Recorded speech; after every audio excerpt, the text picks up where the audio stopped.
ராமலிங்க சுவாமி வந்தாருன்னா, டேய் என்ன வணங்கிக்கிட்டு என்னையே நினைச்சு உன் குடும்பத்தோட ஐக்கியம் ஆகிறதுக்கு நான் வரலடா, பேசிக்கா நீ யாருன்னு தெரிஞ்சுக்கிறதுக்காக தான் என்ன மாதிரி ஒருத்தன் தோன்றான், என்ன மாதிரி ஒரு விஷயம் ஒருத்தன் வர்றான், அதை நீ உணர்ந்துக்கணும், புரிஞ்சுக்கணுங்கிறது தான் அவருடைய திட்டம்.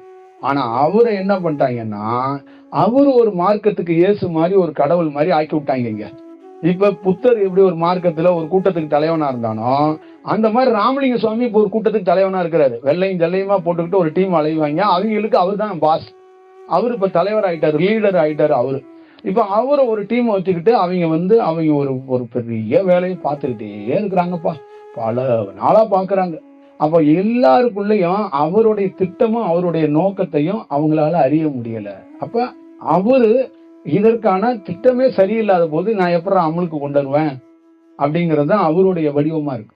இதோடைய நோக்கம் சரியா இருந்துச்சுன்னா நம்ம ஒண்ணு பண்ணலாம். இது நோக்கம் சரியா இல்லாத போது நம்ம எப்படி பண்ண முடியும்னா, சரி அவனுக்கான ஒரு காலம் வரும்போது அதை சரி செய்வோம் தான் அவர் அப்படியே அமைதி காத்தார். புரியுதுங்களா?